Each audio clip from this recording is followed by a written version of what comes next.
Hello everyone, all the dignitaries, we welcome you. This is Yash on behalf of Wake Project and team and V4U Charitable Trust here to present you some information. मतलब एक बहुत ही बड़ी field है and मतलब हम क्या है and what we are, why we are here to present.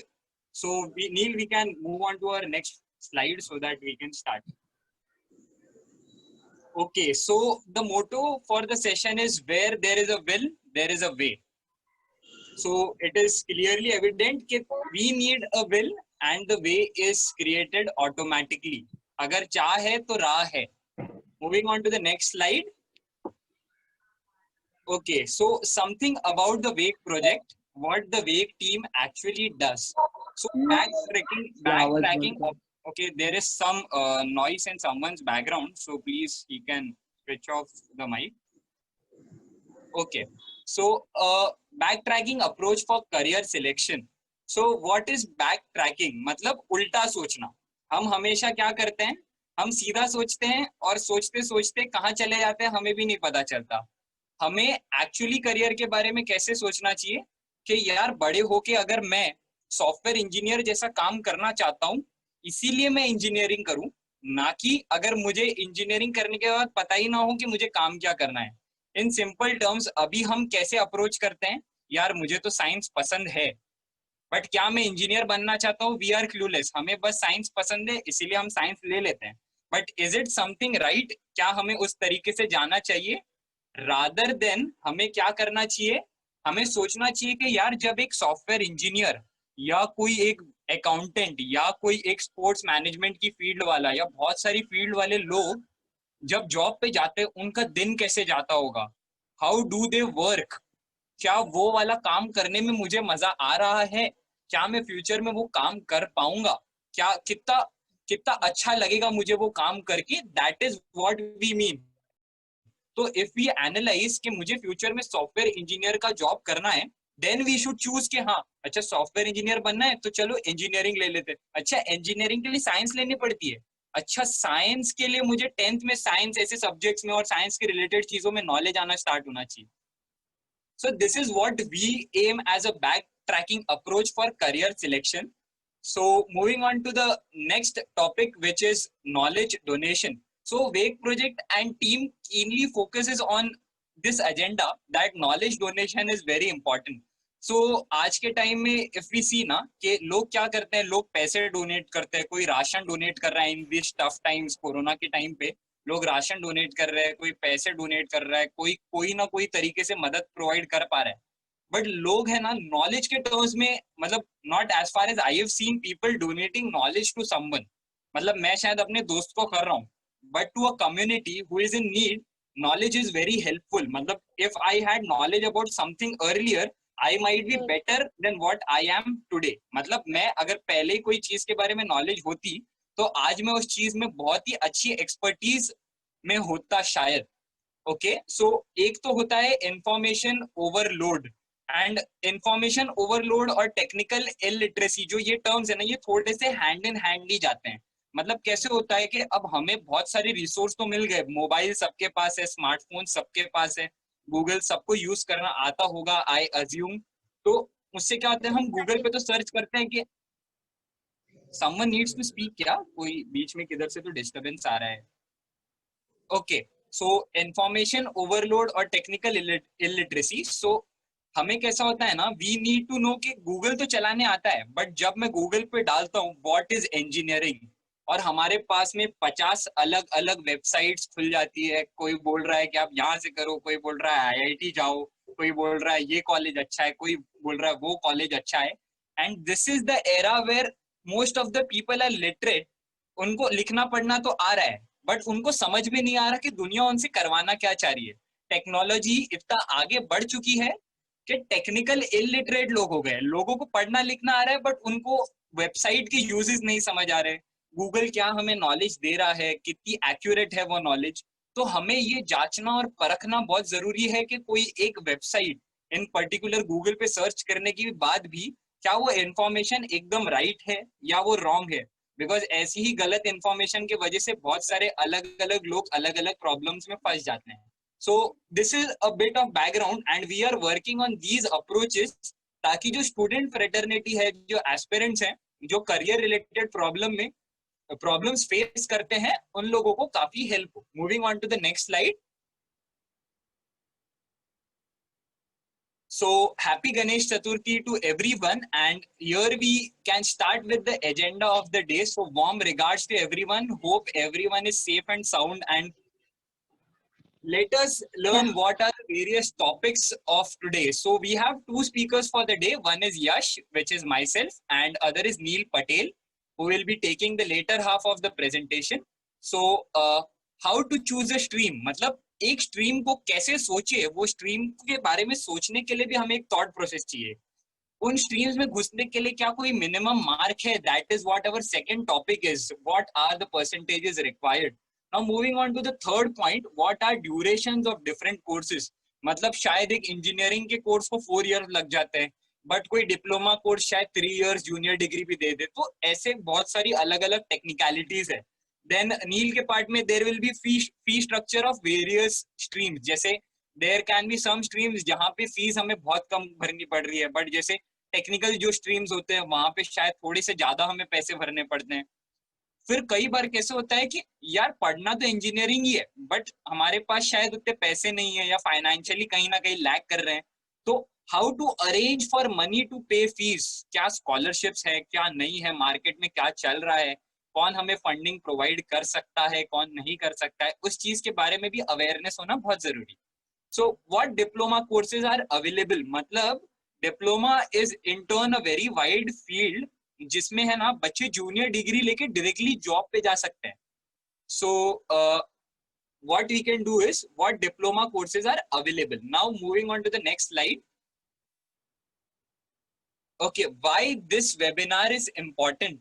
So just recreating something के हमें क्या करियर सिलेक्शन के बारे में सोचना चाहिए. इज इट एक्चुअली इम्पोर्टेंट कि करियर सिलेक्शन होना चाहिए? मतलब क्या फायदा मेरे करियर के बारे में सोचने का? अगर एक कुछ बेनिफिट मिल जाए तो फिर तो मैं सोचूं, अगर कुछ फायदा ही नहीं है करियर के बारे में सोचने का तो कुछ मतलब नहीं बनता ना. So here is the benefit. It is a long term benefit. It is not के आप लोगों को आज आपने करियर सिलेक्शन के बारे में चूज कर लिया, सोच लिया तो तुम लाइफ में सक्सेसफुल ही होगे. ऐसा नहीं होता. But thinking is all together a long term benefit. आज से अगर मैं अपनी ट्रैक्स एकदम स्ट्रेट कर लूं, या मैं एकदम अच्छे से अप्रोच करूं फॉर माय स्टडीज, या मैं एकदम ही ध्यान से फोकस करूं कि मुझे आगे क्या बनना है, कैसे बनना है, क्यों बनना है, वो आदमी किसके इंस्पिरेशन लेनी है, तो आज नहीं लेकिन 10 साल बाद व्हेन यू इंटर्न, जब आप अर्न करना स्टार्ट करोगे, you know the importance. And ये सिर्फ ऑडियो ही है तो hello, who is this? Actually your audio Yes, sir, is you not can clear. continue. Okay. Is there someone who needs to ask any question? Kya Dhairya? Was it something like that or? No, Okay, I then don't think let so. us You can continue. In case anyone has any doubts, can you put in the chat box or raise your hand so that we can allow your I'll question? just, yes, what I'll do after every few topics now, I'll just give an open opportunity to everyone to post their doubts on the chat box so that we can make it a bit more interactive, right? So moving on to know the knowledge of importance or importance of knowledge in our lives. So we know what are different stream. शायद सबको यहाँ पे पता होगा कि science से engineering करते हैं, कॉमर्स से शायद बीकॉम होती है, सीएस होता है, आर्ट से कोई आर्ट एंड डिजाइन फील्ड मिल जाती है. ये नॉलेज तो सबके पास है, बट क्या वो नॉलेज उतनी सफिशिएंट है जो तुम्हारे पास है?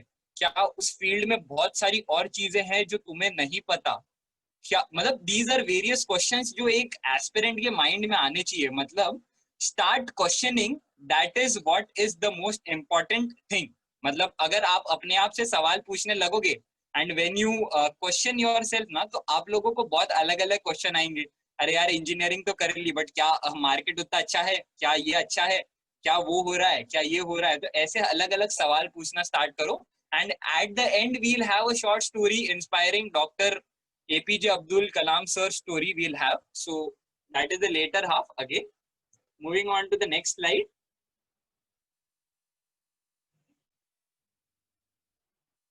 Okay, so let us go on with the first topic, which is how to choose a stream. What is the importance of self awareness? Okay, self awareness. तो मैं ये टर्म को थोड़ा सा हाईलाइट करूंगा. And actually, what self awareness is? मतलब क्या मुझे पता है मैं कौन हूँ? ये ऑल टुगेदर एक डिफरेंट क्वेश्चन है. मतलब अगर मुझे यही नहीं पता मैं कौन हूँ, मैं क्या स्किल्स है मेरे पास, क्या मेरा एप्टीट्यूड है, क्या मैं उतना क्रिटिकली सोच पा रहा हूँ, क्या मैं ड्राइंग में अच्छा हूँ, क्या मैं डांसिंग में अच्छा हूँ, क्या मैं साइंस में अच्छा हूँ, क्या मैं नए इन्वेंशंस कर पा रहा हूँ. सो ये ऐसी चीजें हैं जो हमें शायद खुद को ही नहीं पता. एक्चुअली एक मेरा फ्रेंड है, उसका कैसा हो गया था कि उसको यही नहीं पता था कि वो इवेंट मैनेजमेंट में बहुत अच्छा है. बट एक दिन वो कॉलेज में कोई कमिटी करते करते and intern he landed up into a management field. मतलब वो इंजीनियरिंग कर रहा था बट आज वो मैनेजमेंट कर रहा है क्योंकि उसको अपनी स्किल्स का पता चल गया. तो मतलब बेटर लेट देन नेवर. मतलब लेट पता चलेगा वो चलेगा, बट हमें हमारे बारे में अगर नहीं पता होगा तो आपको लाइफ में बहुत बड़ा लॉस हो जाएगा. So we are proposing a स्वॉट एनालिसिस मॉडल. तो ये साउंड करने में बहुत डिफिकल्ट लगता है. Neel can we go to the next slide? Okay, so स्वॉट analysis. So this is a proposal from our team के हर एक बच्चा है ना ये स्वॉट एनालिसिस अपने लिए करे. मतलब आज के वेबिनार के बाद ऐसा नहीं कि कोई आया था कोई बोल के चले गया, हम तो सुन लिए बस, उनने अच्छा बोला बुरा बोला ठीक है, आगे अप्लाई नहीं करेंगे. अगर इफ यू वोंट अप्लाई तो उसका कुछ यूज नहीं होगा आपके लाइफ में. So let us start with what is स्वॉट एनालिसिस. तो सेल्फ अवेयरनेस पता करने के लिए हमें क्या पसंद है क्या ना पसंद है उसके लिए एक टाइप ऑफ एनालिसिस निकाला है किसी साइंटिस्ट ने. So his name is, I don't remember his name, sorry. So SWOT, by SWOT he means strength. S से strength उसका मतलब होता है. तो now again we come to strength. Okay, so what do you enjoy doing? मतलब मुझे क्या करना पसंद है. क्या मुझे साइंस लैब में जाके बहुत सारे एक्सपेरिमेंट्स करना पसंद है, क्या मुझे डांस करना पसंद है, क्या मुझे स्पोर्ट्स में जाना पसंद है, क्या मुझे अलग अलग चीजों के बारे में नॉलेज रखना पसंद है, क्या मैं करंट अफेयर्स में, क्या मैं पॉलिटिक्स में, ऐसी अलग अलग चीजें जो आपको पसंद है. क्या करना ना, एक पेन लेना, लिखना स्ट्रेंथ और उसके नीचे लिखना शुरू कर देना. ओके, मेरी स्ट्रेंथ है मैं डांस अच्छा कर लेता हूँ, मेरी स्ट्रेंथ है ये अच्छा कर लेता हूँ, मेरी स्ट्रेंथ है वो अच्छा कर लेता हूँ. तो जो जो माइंड में आता है ना सब लिख दो. तो तुम्हें तुम्हारे सामने एक पैरामीटर जनरेट हो जाएगा जिससे आप लोगों को पता चलेगा कि what are your strengths. Now coming to the weakness. Okay, second point is remaining. So what are you good at. मतलब हमें ये भी पता होना चाहिए कि मैं कुछ चीजें एंजॉय तो करता हूँ बट क्या मैं उस चीज में उतना केपेबल हूँ. एंजॉय करना और केपेबिलिटी होना वो दो बहुत थिन लाइन का डिफरेंस है. क्योंकि मैं शायद डांस अच्छा कर रहा हूँ बट क्या मैं डांस उस लेवल का कर पा रहा हूँ. It is not to demotivate anyone, या किसी को हम डीमोटिवेट नहीं करना चाहते, बट हमें पता होना चाहिए कि हम गुड किस चीज में, what are we capable of, what are we good at. So मतलब जैसे if you will see I am good at public speaking. So मतलब मेरे लिए I am good at, okay यहाँ पे पब्लिक स्पीकिंग आ गया. I am good at maths, तो मैथ्स आ गया. क्या मैं मेरे कौन से सब्जेक्ट में इंटरेस्ट है, ऐसा कुछ. Now coming over to weaknesses again. So what is weakness. So हमारे में क्या वीक है, जैसे हर किसी के अपने अपने वीकनेस होते हैं. कोई बच्चा होता है जिनको कुछ चीजें करना पसंद नहीं होता, जैसे किसी को स्विमिंग करना पसंद नहीं है तो उसके लिए वो उसकी वीकनेस हो गई क्योंकि उसको आता भी नहीं और उसको पसंद भी नहीं. तो व्हाट यू डिसलाइक डूइंग, ऐसी चीजों को लिस्ट डाउन करो अपने बारे में. क्या मुझे रेगुलरली क्रिटिकल थिंकिंग करने में प्रॉब्लम हो रही है, क्या मुझे कोई और चीज के बारे में सोचने में प्रॉब्लम हो रही है. फिर what subject are you weak in. जैसे स्टूडेंट्स को कैसे होता है ना, बहुत स्टूडेंट्स का ये प्रॉब्लम होता है कि मैथ्स में यार हम डिफिकल्टी फेस कर रहे हैं. तो मैथ्स में डिफिकल्टी फेस कर रहे हैं लेकिन यार वो तो एकदम ब्रिलियंट है in terms of art and design. तो हमें ये भी लिखना चाहिए कि I am weak in maths, तो ताकि मैं उस पर इम्प्रूवमेंट तो करूँ ही करूँ, बट साथ साथ में मेरे को अवेयरनेस भी रहे कि ये आगे फ्यूचर में जब मैं अपना करियर सिलेक्ट करूंगा तो कितनी बार ऐसा होगा कि मेरा मैथ्स के साथ इंटरेक्शन होगा. बिकॉज अगर मैं एनालाइज कर चुका हूँ कि मेरा मैथ्स वीक है और मैं फिर कोई ऐसी स्ट्रीम चूज कर लूंगा जिसमें मैथ्स एकदम हार्डकोर रिक्वायरमेंट है या बहुत ज्यादा जरूरत पड़ने वाली है, तो क्या क्या वो मुझे लाइफ में आगे प्रॉब्लम दे सकता है, क्या वो मुझे देगा. ऐसा जरूरी नहीं है कि जिसका मैथ्स खराब है उसका हमेशा खराब ही होगा, बट एक सेल्फ एनालिसिस मोड में अगर हमें पता रहे तो वी कैन डिटरमाइन कि क्या मेरे लिए बेस्ट है और क्या मेरे लिए बेस्ट नहीं है. moving on to opportunities. So what slash who would positively impact you? So okay, opportunity को मैं स्टार्ट से थोड़ा एक एग्जांपल के साथ स्टार्ट करना चाहता हूँ. सो हमारी जब वेक टीम ने V4U को अप्रोच किया था, सो मतलब I was just talking casually, मैंने उनको बताया कि हमने ऐसा ऐसा कुछ स्टार्ट किया है, we are thinking of career guidance and all. तो इंटर्न मुझे उनने एक अपॉर्चुनिटी दे दी कि आप हमारे यहाँ आओ, we have students, we have people who are in need, और आप उनको बताओ इन चीजों के बारे में. तो ये कैसा हो गया कि मेरे लोगों से बात करने की आदत की वजह से मैंने खुद के लिए एक अपॉर्चुनिटी जनरेट कर ली, और मुझे V4U ने इतना पॉजिटिवली इम्पैक्ट किया कि मैं आज आप लोगों के सामने कुछ एक्सप्लेन कर रहा हूँ. सो ये इंटर्न मैंने खुद के लिए एक अपॉर्चुनिटी बनाई. And moving on to our motto, तो हमारा मोटो था कि where there is a will there is a way. So हमारी विल थी स्टूडेंट्स को अपॉर्चुनिटी देने की, और आज हमें वो अपॉर्चुनिटी मिल गई क्योंकि हमारी विल थी. सो कौन हमारे आजू बाजू में है, what kind of people who are genuinely who have opportunity, क्या मैं उन लोगों के साथ रेगुलरली बात करना शुरू करूं? ऐसे लोग जो ऑलरेडी इंजीनियरिंग कर रहे हैं, अगर मैं उनके साथ बात करूंगा तो वो मुझे खुद अपॉर्चुनिटी लाके देंगे. अरे यार तू इंटरेस्टेड है ना, तो आजा मेरे साथ ये काम कर. तो तुमने क्या किया, तुमने खुद के लिए एक अपॉर्चुनिटी बना ली. Now moving on to threats. So threat मतलब क्या होता है, धक्का या धोखा, मतलब जो जो चीजों से हमें खतरा है, सॉरी खतरा है, थ्रेट मीन्स खतरा. तो क्या क्या चीजों से मुझे खतरा है, what would restrict your growth. तो मतलब हमें ये भी पता होना चाहिए आफ्टर अ वाइल कि क्या मेरे को क्या क्या चीजें रोक रही है. क्या मेरे को कोई फाइनेंशियल प्रॉब्लम है जो मुझे रोक रही है नीचे? क्या मेरे पास मेरे आजू बाजू के लोग हैं जो मेरे आगे जाने की मेंटालिटी से जिन्हें प्रॉब्लम है? या कुछ लोग ऐसे होते हैं जो मतलब कहेंगे कि क्या दिन भर पढ़ाई की बातें करते रहता है, क्या करियर के बारे में सोचता है. तो ऐसे लोग क्या करेंगे ना, आपको आपकी ग्रोथ से रिस्ट्रिक्ट करेंगे. तो start not getting into these trades. इन खतरों से दूर रहो, मतलब ऐसे सर्कल में जाओ ही मत कि जो तुम्हें नेगेटिवली इम्पैक्ट करे. जो हमारा सेकंड पॉइंट है, what slash who would negatively impact you. So ये दोनों पॉइंट्स थोड़े से हैंड इन हैंड जा रहे हैं. तो what would restrict your growth, मतलब हमें पता होना चाहिए कि आजू बाजू कौन है, व्हाट इज अवर सर्कल, क्या लोग इतने फोकस्ड है. बिकॉज जो मतलब आप लोग जैसे सोचते हो ना कि इंजीनियरिंग करो तो IIT से ही करो या यहीं से करो, तो ये तो एक मिसकंसेप्शन है. बट लोग ऐसा क्यों करते हैं, क्योंकि वहां के लोग है ना सारे फोकस्ड होते हैं, वो उस जगह की स्पेशलिटी है. इसका मतलब ये नहीं कि कोई कम परसेंट लाया तो he is not liable. But होता है ना, we are defined by the company we are with. हमें हमारे आजू बाजू के लोगों से ही जांचा परखा जाता है हम कैसे सर्कल के बीच में रहते हैं, क्योंकि वही लोग इंटर्न हमारे ग्रोथ को रोकते हैं, ग्रोथ को अफेक्ट करते हैं.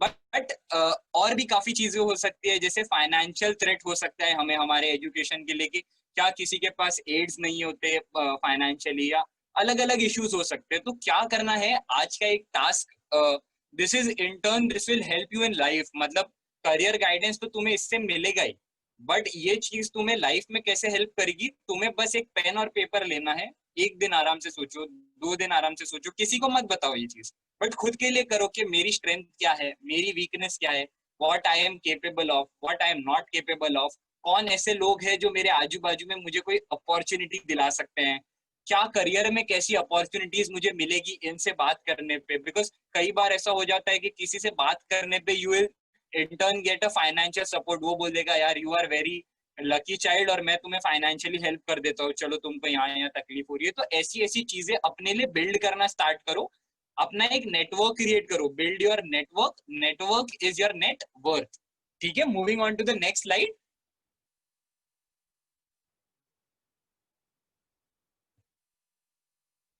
ओके, सो अब आते हैं थोड़ा सा टेक्निकल टॉपिक पे, what are the percentages required.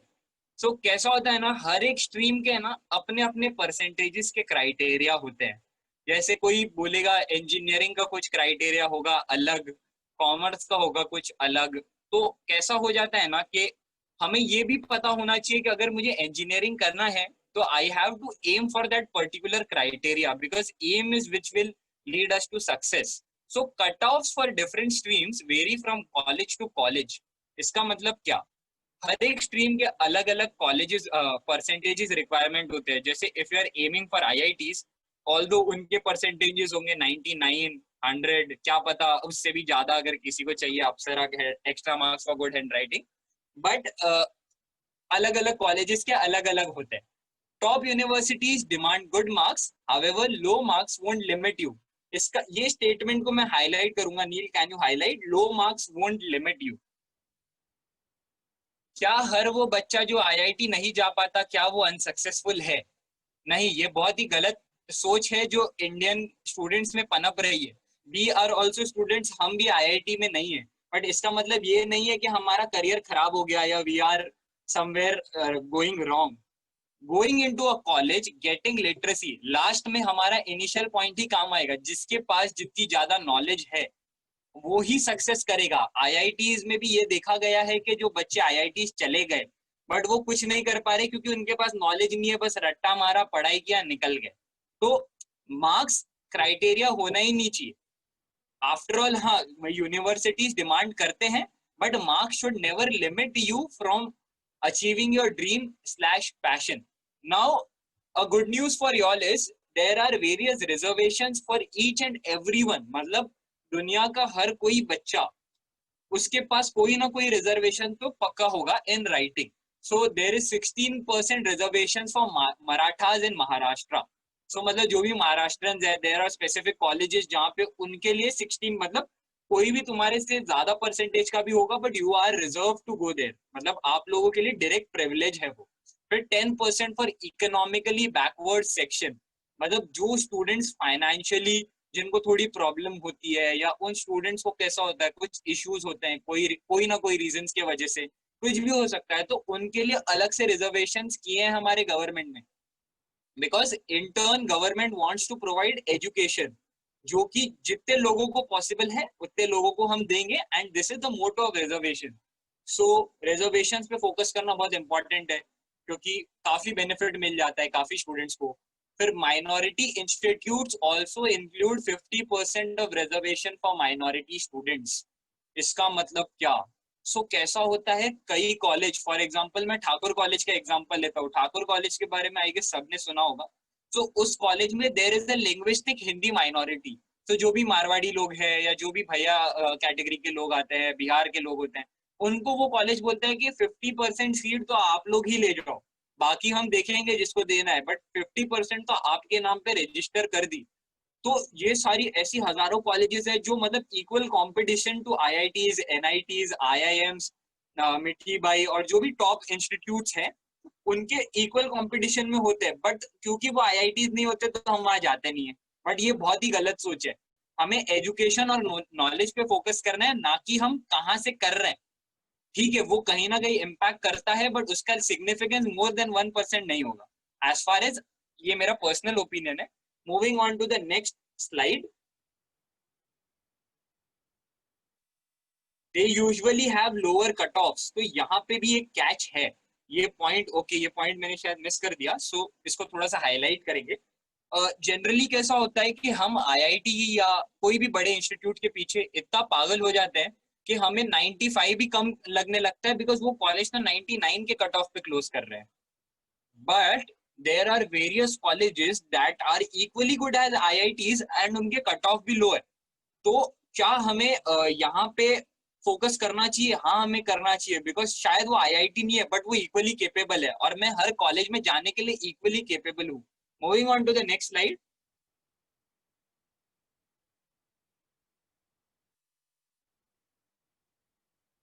Okay, so durations of different courses. So हर एक कोर्स करने का एक अलग टेन्योर है, अलग टाइम होता है. कोई कोर्स 2 साल में खत्म हो जाता है, किसी कोर्स को 4-4.5 साल लग जाते हैं, किसी को 10 साल 10 क्या बोल रहा हूँ, 5 years लग जाते हैं. तो अलग अलग कोर्सेज की कैटेगरी अलग अलग इसमें डिवाइडेड है, जो फ्यूचर स्लाइड्स में दिखेंगी. नील, next slide.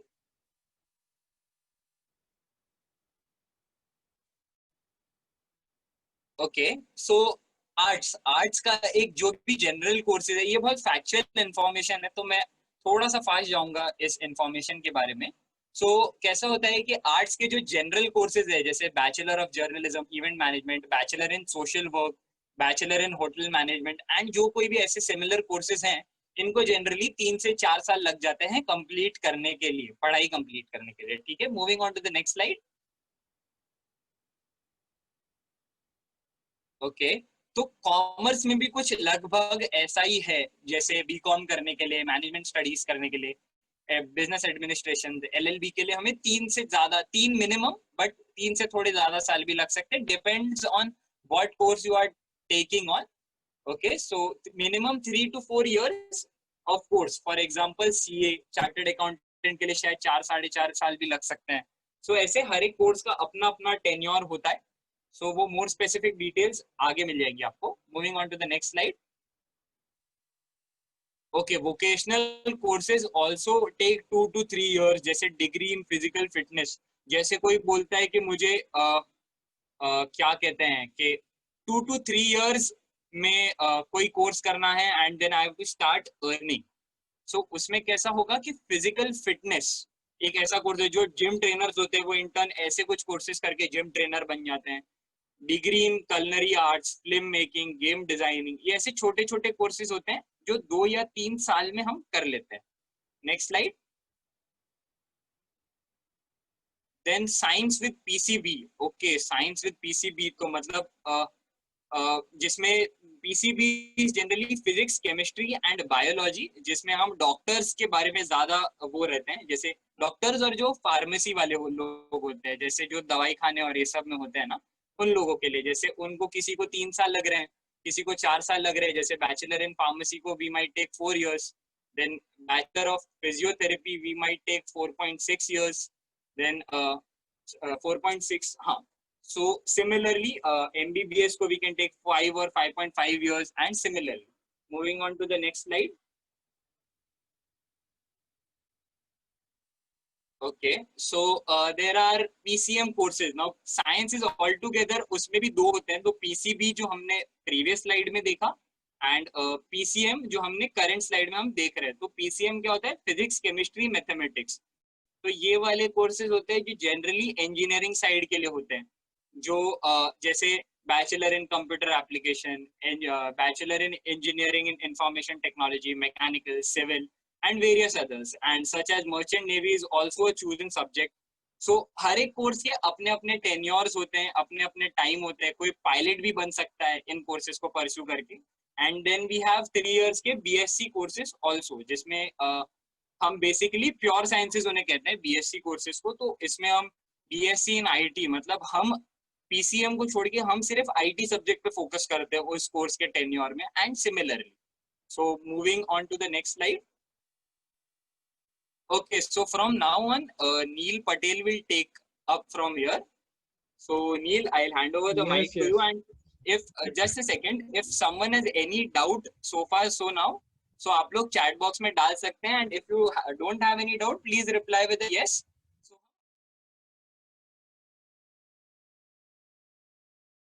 Yeah. Okay. So what is the fee structure of different streams? Actually, when talking about this, we'll just see the junior college fees as of now. The reason being the range of fees which comes after junior college, after 12th, if you go in XYZ direction or you go in ABC direction, things change pretty drastically. Okay. So that's why we'll right now look only in the junior college thing. So if you're taking, doing 11th, 12th, and you're going into commerce field, so then generally it is seen that the fee structure revolves around 25,000 to 30,000, and if you go in science, it's around 30,000 to 37,000, and arts is 20 to 25,000. And what I want to mention is these fields are independent of the classes that you enroll in. So generally people going in any of these also enroll into classes for better education. But me, if you ask me personally, I think it's totally subjective, and it's dependent on student whether he or she personally feels like he or she needs aid or not. If they are capable, then well and good. Actually, in India, I would like to I'd like to burst rather this myth that classes are a kind of necessity, whereas they are not. So I'll like to just tinker that topic a bit, है ना? Okay. So now important thing now यहाँ पे कि how to arrange for money. So while we were having chats with V4U Foundation as well, तो वहाँ पे teachers ने हमको बताया कि ये काफी एक प्रॉब्लमेटिक थिंग रहता है, लेकिन यहाँ पे हम लोग ने ना काफी अच्छी अच्छी स्कॉलरशिप्स को एक साथ प्रेजेंट कर दिया है, मतलब आगे मैं कवर करूंगा, तो वो सब देख के उन स्कॉलरशिप्स में हर ही टाइप की चीजें कवर्ड है। जैसे अगर आप साइंस कर रहे हो तो भी साइंस के लिए स्कॉलरशिप है, अगर कोई और फील्ड कर रहे हो उसके लिए भी है, तो ये वाइड रेंज कवर्ड है। तो एक मैं आपको थोड़ा सा यहाँ अश्योरेंस देना चाहूंगा कि इट्स नॉट कि अगर हमारे पास अभी पैसा है नहीं या फिर हमारे पास वो पूरा अमाउंट नहीं है जो उस XYZ फील्ड करने को चाहिए, फॉर एग्जाम्पल मुझे इंजीनियरिंग करनी है तो उसके लिए मेरे को पूरी फीस मेरे पास अभी है नहीं, तो ऐसे में काफी प्राइवेट कुछ इंस्टीट्यूशंस है जैसे टाटा ग्रुप वगैरह, और कुछ सरकार ने भी प्रेजेंट किए हैं अपनी तरफ से स्कॉलरशिप, तो उनको मैं एक एक करके डिस्कस करता हूँ ताकि वो एक टेंशन जो है थोड़ा सा कम हो, क्योंकि मैं पर्सनली भी एक स्कॉलरशिप अपने कॉलेज से भी लेता हूँ, so I am amongst you only, है ना। तो ये एक मैं आपको रिलीफ देना चाहूंगा। So let's start with this. और एक पॉइंट एक्स्ट्रा यहाँ पे ये रहेगा, जितनी स्कॉलरशिप्स मैं कवर कर रहा हूँ कहीं ना कहीं फैमिली इनकम पे बेस्ड है। अगर आपकी फैमिली इनकम एक सर्टेन अमाउंट से नीचे है पर ईयर, तो फिर ये स्कॉलरशिप्स आपके लिए एप्लीकेबल हो जाती हैं, and these people are more than happy to help you. So first scholarship है special assistant programme, UGC university grants commission. आजकल तो बहुत फेमस है क्योंकि जो स्टूडेंट्स की एग्जाम वगैरह रोक रखी है या फिर होगी या नहीं, इसका जो मोर और लेस प्राइम डिसीजन मेकर होता है वो यूजीसी होता है पूरे इंडिया लेवल पे। तो उन्होंने खुद ने एक स्पेशल असिस्टेंट्स प्रोग्राम शुरू किया है जो स्पेसिफिकली अगर आपको किसी चीज में रिसर्च करना पसंद है, आपको किसी चीज में डाइव इन करना पसंद है, फॉर एग्जाम्पल मुझे खुद को कंप्यूटर्स में बहुत इंटरेस्ट है, तो मैं शायद उसमें अगर रिसर्च करना चाहूँ बट मेरी फैमिली इनकम अगर कम है, तो ये जो प्रोग्राम है इसके अंडर मैं अपना एप्लीकेशन दे सकता हूँ और मुझे ये लोग एक सर्टेन अमाउंट देंगे और कहेंगे कि आप पढ़ो जब तक आप अर्न करना नहीं शुरू करते। उसके बाद टाटा स्टील ट्विन स्कॉलरशिप नाम की एक स्कॉलरशिप है, जहाँ पे वो स्टूडेंट्स जिनको पॉलिटेक्निक में जाना है या जिनको इंजीनियरिंग करनी है, जिनको बायोटेक्नोलॉजी, ये काफी बायोलॉजिकल जो कॉन्सेप्ट है, तो काफी लोग जिनको डॉक्टरी में इंटरेस्ट होगा स्टूडेंट्स को, वो इसमें काफी ये सारी चीजों के बारे में जानते होंगे। तो अगर किसी को ये चीज परस्यू करनी है लेकिन फैमिली इनकम इतनी अच्छी नहीं है, तो ये वाली टाटा स्टील ट्विन स्कॉलरशिप है जिसके अंडर वो जा सकते हैं। उसके बाद कल्चरल टैलेंट सर्च है, तो इसमें ऐसे स्टूडेंट्स जिनके क्रिएटिव साइड बहुत स्ट्रांग है, उसको डांस, पेंटिंग, स्कल्पचर बनाना, ये सारी चीजों में इंटरेस्ट है, तो उनके लिए ये वाली स्कॉलरशिप एप्लीकेबल है। फिर national means cum merit scholarship, ये भी सरकार की तरफ से है, तो इसमें जो 9th स्टैंडर्ड में पढ़ रहे बच्चे जो होते हैं जिनका मिनिमम 55% होना चाहिए 8th स्टैंडर्ड के अंदर, यानी एक छोटा सा इनका कंडीशन है, बट साथ में if this satisfies at the same time family 1 lakh से 1.5 लाख से कम कमाती है, तो फिर they are more than happy to help the students, ताकि वो अपना जो भी टैलेंट है उसकी तरफ और थोड़ा पुश कर सके और लाइफ में आगे बढ़ सके। इंटरेस्टिंग बात यह है, हम लोग ने ये PDF आपको हम लोग दे देंगे, जिसमें once you click on these things आपको इस स्कॉलरशिप का डिटेल इंफॉर्मेशन मिल जाएगा कि कब अप्लाई करना है, कैसे अप्लाई करना है एंड ऑल। सेकंड जो है ये है कि केसी महिंद्रा स्कॉलरशिप। सो इसमें कैसा है कि स्टूडेंट्स जो 10th और 12th में पास कर दिए हैं और जिन्होंने एडमिशन ले रखा है, तो ये वाली स्कॉलरशिप तब आपको मिल सकती है जब आपने डिप्लोमा की कोई भी डिप्लोमा कोर्स, हम डिस्कस करेंगे आगे की कौन से होते हैं, लेकिन कोई भी डिप्लोमा कोर्स में आपने अगर एडमिशन ले लिया एंड देन आपको फाइनेंशियल कुछ प्रॉब्लम है, तो ये वाली स्कॉलरशिप आपके लिए एप्लीकेबल हो जाएगी।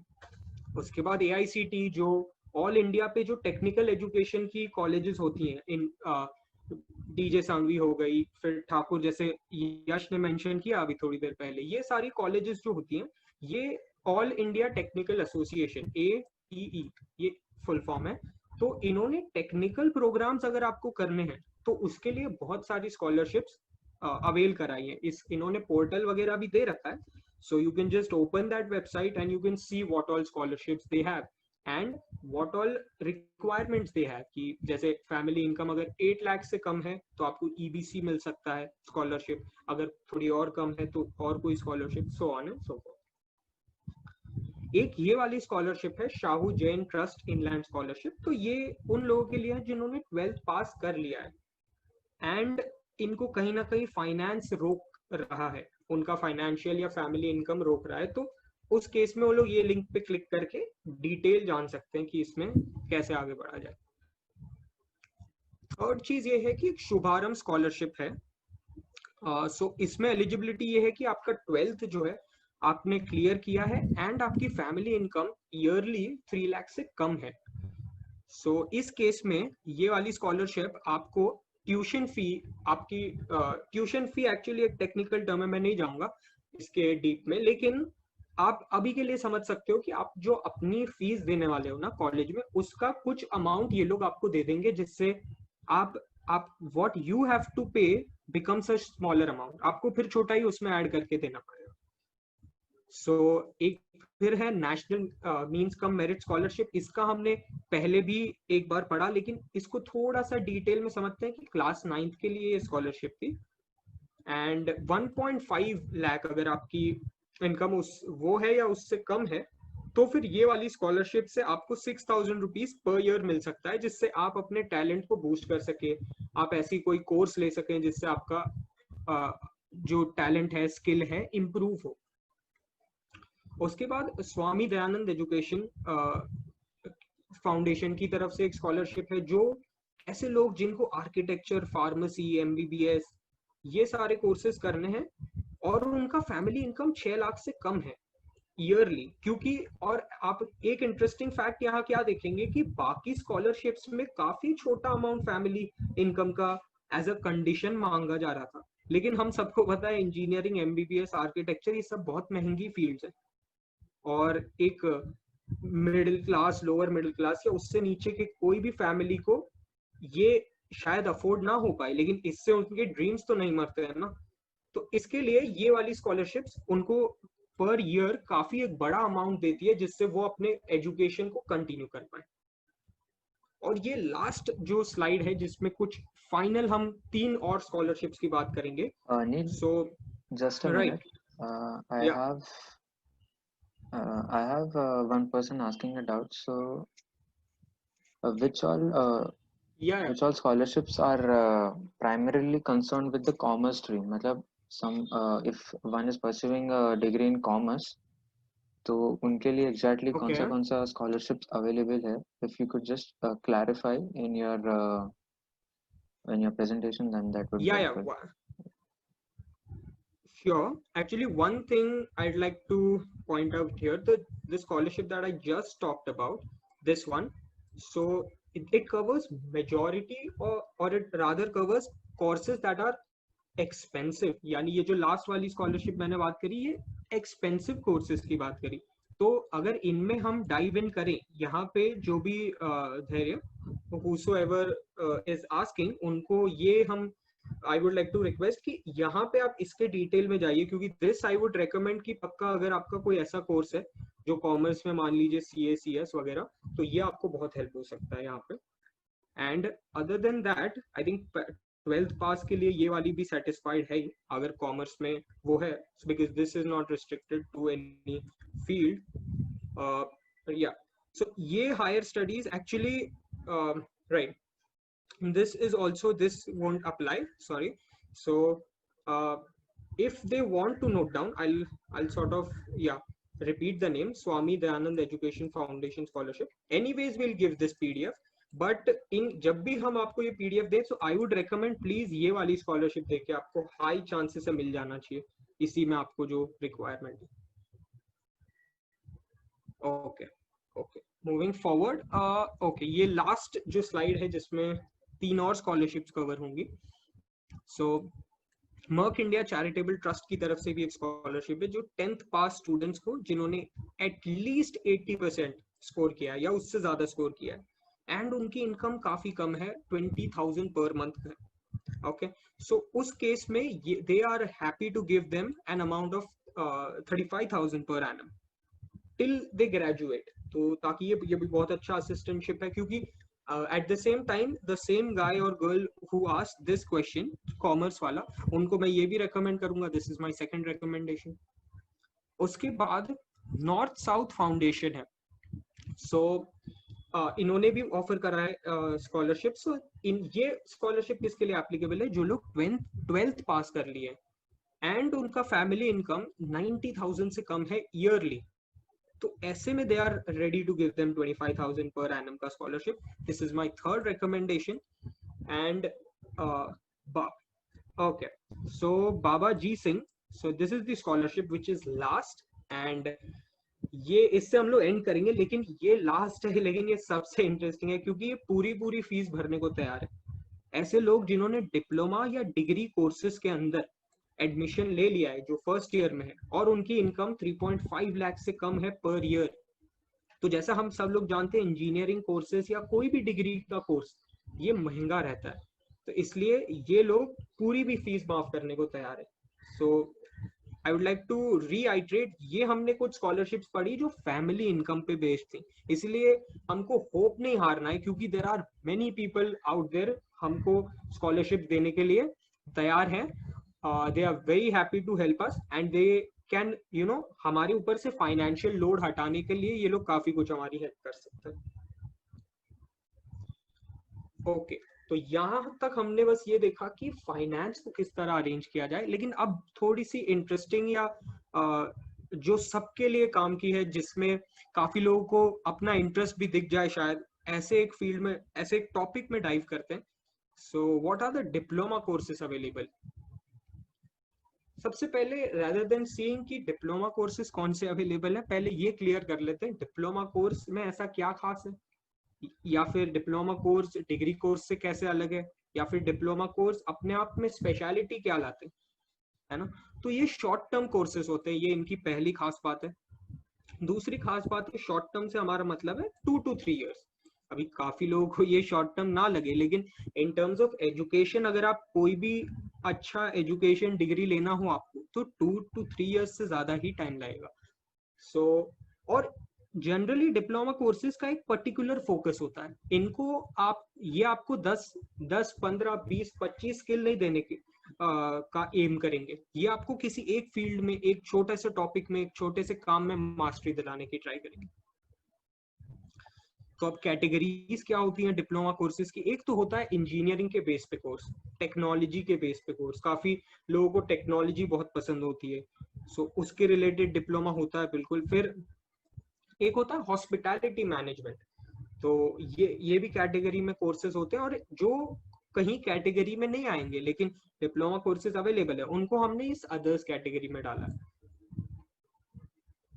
अब मैं डिप्लोमा कोर्सेज डिस्प्ले आपके सामने करूंगा, ये तीनों कैटेगरीज के, technology related, hospitality management related and others. लेकिन उससे पहले मैं एक छोटा सा आपको ड्यूरेशन के बारे में कुछ बताना चाहता हूँ कि कितने लंबे होते हैं. तो पहली बात तो ये कितने लंबे होते हैं ये इंस्टीट्यूट डिसाइड करेगा.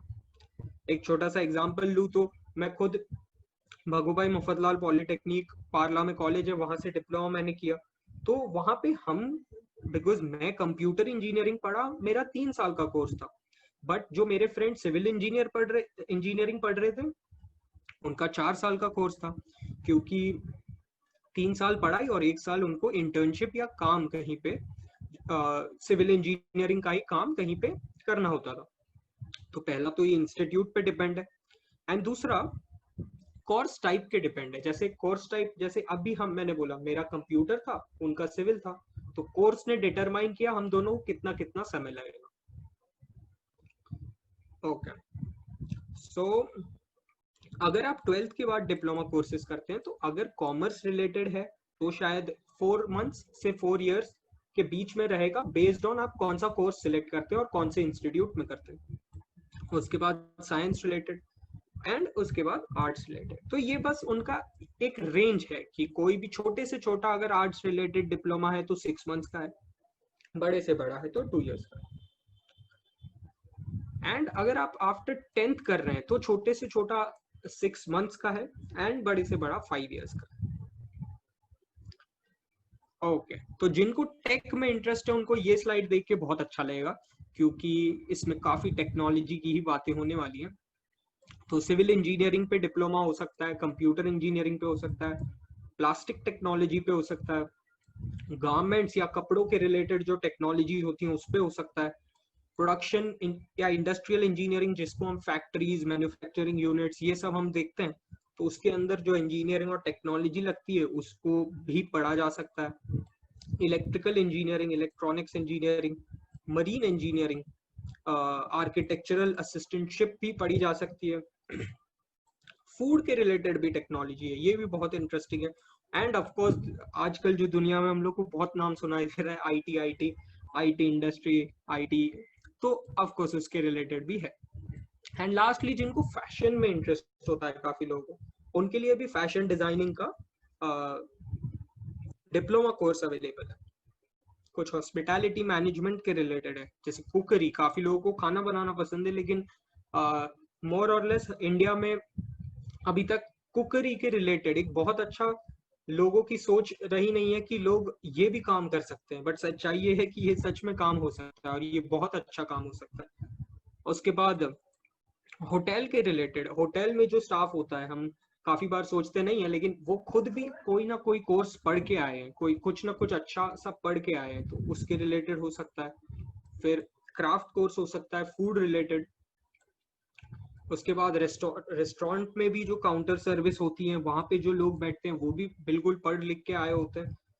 उसके बाद होटल रिसेप्शन पे बुक कीपिंग के रिलेटेड ये सब भी रहता है, बेकरी के रिलेटेड, फूड रिलेटेड, हाउसकीपिंग के रिलेटेड, ये सब काम सीखे जा सकते हैं और करे भी जा सकते हैं रिस्पेक्टफुली। उसके बाद ऐसे कोर्स जो किसी कैटेगरी में नहीं बैठ रहे थे उनको मैंने यहाँ डाल दिया, लेकिन ये भी बहुत काफी लोगों के जब मैं नाम पढ़ूंगा तो काफी लोगों को माइंड में टिंकर होगा कि हाँ यार ये स्किल तो मेरे में है, ये वाला मेरे को भी कोर्स में आगे जाना है। तो एक है कम्युनिकेशन रिलेटेड, काफी लोगों की इंग्लिश, हिंदी, मराठी, कोई ना कोई लैंग्वेज बहुत पावरफुल होती है। ऐसे बोलते तो हम सब हैं, लिखते भी हम सब हैं, लेकिन कुछ लोग अच्छा लिखते हैं, कुछ लोग अच्छे से बोलते हैं, तो उनके रिलेटेड ये उनको इसमें इंटरेस्ट आ सकता है। फिर office management, catering management, health care management, textile यानी कपड़ों के रिलेटेड, वो डिजाइन जिनको बनाना पसंद है वो। फिर इवेंट मैनेजमेंट, जैसे यश ने यही सेशन में बताया कि हमारा एक फ्रेंड ही है जिसको इवेंट मैनेजमेंट में जाना था, पर उसको पता नहीं था ऐसा कोई डिप्लोमा होता है, तो उसने इंजीनियरिंग ले ली। तो अब लकीली वो कर रहा है इवेंट मैनेजमेंट, वो बहुत अच्छी बात है। फिर ट्रैवल एंड टूरिज्म, जो लोग ट्रैवल टूर्स वगैरह लेके जाते हैं, उनके प्लान बनाते हैं, लोगों से बातें करते हैं, ये भी एक अच्छा सा पढ़ने का टॉपिक है और काम करने का भी टॉपिक है। उसके बाद ब्यूटिशियंस, जो लोग मेकअप वगैरह में एक्सपर्ट होते हैं, जिनको वो एज अ लाइफ में उनको काम करना है, उसके रिलेटेड टैलेंट है, तो उनके लिए भी कोर्स है डिप्लोमा।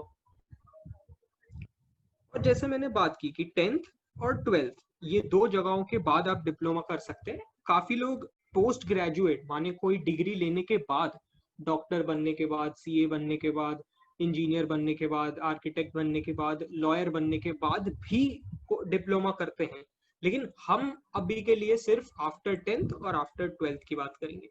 और जैसा मैंने पहले भी बताया कि हमने लिंक्स दे रखी हैं, जैसे ही आप इनको क्लिक करेंगे आपको डिटेल इंफॉर्मेशन मिल जाएगी।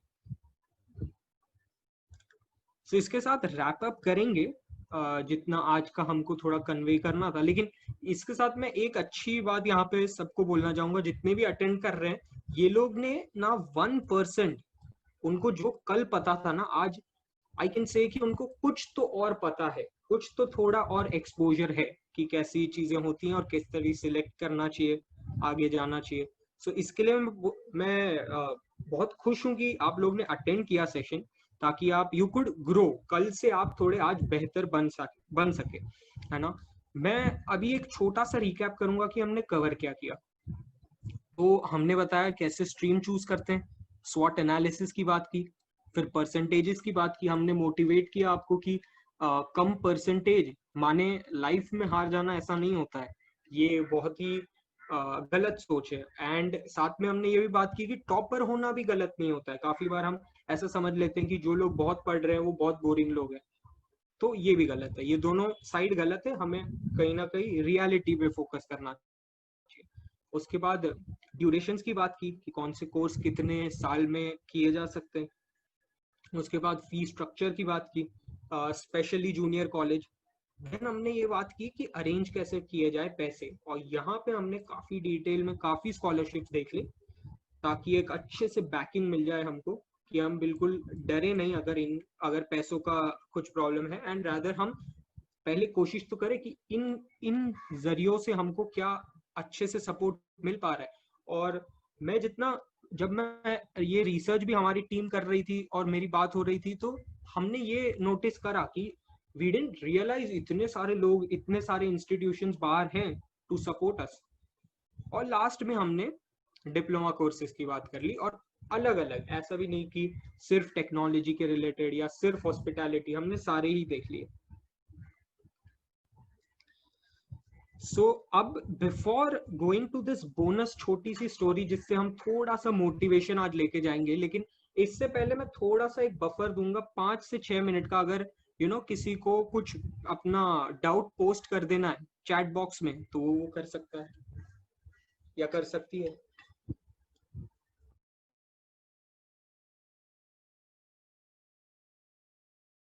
Okay, great, great. Just a suggestion after this, just inform them about the book also, because उससे क्या होगा कि जो हर स्ट्रीम के बारे में जो ऑप्शंस है ना, तो वो वहां पे और स्पेसिफिकली लिख दिए ना, तो वो भी एक बोल देना eight the and. Okay, sure sure sure sure, great. तो अभी जो हमने इतना कुछ सीखा ये सब तो है, लेकिन आज के कोट पे आते हैं कि where there is will there is way. तो हमने वे के बारे में बहुत बात की कि तरीके क्या है, कितनी फीस है, कैसे पैसे आएंगे, लेकिन थोड़ी सी बात अब विल की करते हैं। कि पहले जैसे यहाँ पे मैं अब्दुल कलाम सर का ही एक कोट बोलूंगा कि before you can reach your dream, पहले मतलब सपना तुम्हारा पूरा होगा उसके पहले सपना तो देखना पड़ेगा। उसके before that you got to have a dream. तो एक यहाँ पे ये चीज बहुत ही मोटिवेटिंग है इन द सेंस कि पहले हमको थोड़ा सा स्लाइटली रिस्क लेना पड़ेगा, एक बहुत ही छोटा सा अपने आप पे थोड़ा सा भरोसा करना पड़ेगा।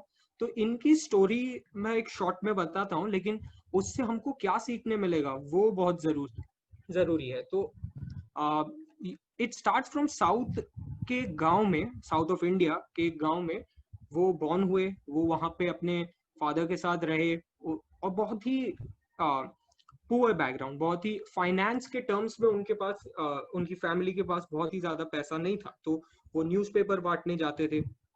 एंड फ्रॉम देयर काफी स्ट्रगल हुआ, लेकिन वो हार नहीं माने, वो पढ़े। वो ऐसे सिचुएशंस में पढ़े जहाँ हमारे पास तो खैर उनसे काफी कुछ इन टर्म्स ऑफ तब जब कुछ था, मतलब ना ही इंटरनेट तक इतना अच्छा नहीं था जितना आज हमारे पास है। हमारे पास तो फिर भी इंफॉर्मेशन है, उनको तो वो भी ढूंढ के लानी पड़ती थी।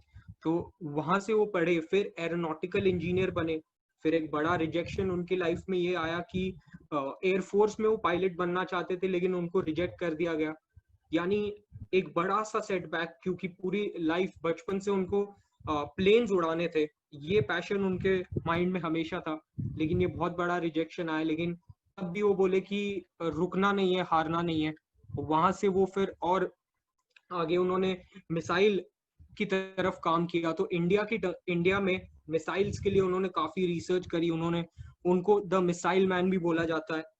सो उसके बाद ड्रास्टिकली आप देखोगे कि उनका ग्राफ ऊपर ही जा रहा है। मतलब उसके बाद वो देश के प्रेसिडेंट बने, और देश के प्रेसिडेंट बनने के बाद वो भारत रत्न, जो the biggest medal that you can achieve ever, वो उनको मिला। तो हम देखते हैं यहाँ वो कितने एक ऐसे जहाँ कोई प्रिविलेज है ही नहीं, ना इंटरनेट है, ना अच्छे से स्टडी रूम या फिर एक ऐसी जगह है जहाँ वो शांति से पढ़ सकें। ऐसी भी नहीं कि बिल्कुल बारिश आ रहा है तो अंदर बारिश का पानी सब अंदर आ रहा है। न्यूज़पेपर बेचने से लेके वो पूरे देश के प्रेसिडेंट बने, और बहुत ही अच्छे प्रेसिडेंट बने, जिनको स्टूडेंट्स भी बहुत पसंद थे, जिनको एक आध इंटरव्यू में वो ये भी बोले थे कि उनको रादर देन प्रेसिडेंट टीचर बुलाना चाहिए, उनको बहुत पसंद आता है। तो उनकी लाइफ से एक मोमेंट अगर हम अपनी लाइफ का भी कनेक्ट करें तो हमारी लाइफ में भी सेटबैक्स आते हैं, हमारी लाइफ में भी कुछ ऐसा जो हमको चाहिए था वो नहीं मिला, लेकिन तब रुकना थोड़ी है, तब उससे भी ऊपर छलांग लगानी है, उससे भी आगे, सिर्फ आगे नहीं बढ़ना है, ऊपर भी जाना है। तो ये हमको सीख मिली उनसे कि सेटबैक्स भले ही होंगे लेकिन हमको सिर्फ आगे भी नहीं बढ़ना है, ऊपर जाना है ना। वो ऐसी जगह से आए जहां प्रिविलेज नहीं था, to the most privilege man rather देश का। तो ये बहुत बड़ी सीख थी। एंड अगेन मैं वही कोट वापस बोलूंगा ताकि हम भूले नहीं इसको, कि before you can achieve a dream first you got to have a dream. पहले ड्रीम तो आइडेंटिफाई कर ले, फिर उसको अचीव कर लेंगे। ओके तो जैसे यश ने एक सजेशन दिया था कि आप सबको ये बुकलेट का मैं बता दूं, तो ये बुकलेट हम लोग ने अराउंड एक मंथ से ज्यादा का टाइम इन्वेस्ट किया, रिसर्च की अच्छे से ऑनलाइन। काफी लोग हमारे स्टूडेंट्स जो फ्रेंड्स हैं अलग अलग फील्ड में पढ़ रहे हैं, उनसे वेरीफाई कराया कि भाई हम जो लिख रहे हैं वो सच है कि नहीं। तो ये book basically myth buster booklet है। माने ऐसे बहुत सारे हमारे माइंड में डाउट है अलग अलग फील्ड के रिलेटेड, जो गलत, जिनका हमारे पास जो आंसर ऑलरेडी पड़ा हुआ है ना वो गलत है। ऐसा आंसर अपने पास है कि फॉर एग्जाम्पल कि जो मास मीडिया फील्ड होती है वहां कुछ पढ़ना वढ़ना नहीं पड़ता है। तो ये एक बहुत बड़ा मिथ है, ये एक मिसकंसेप्शन है जो हमारे माइंड में, जबकि सच्चाई ऐसी नहीं है। तो ऐसे हर फील्ड का कुल 12 to 13 to 14 फील्ड्स को हमने इस बुकलेट में डाल दिया है। अराउंड 50 to 60 पेजेस की बुकलेट है, लेकिन बहुत ही मजेदार है, बोरिंग भी नहीं है और साथ साथ में गलत भी नहीं है, क्योंकि हमने बहुत ध्यान रखा कि हम सारी इंफॉर्मेशन को अपने साइड से जितना कंफर्म हो सके उतना कर दे।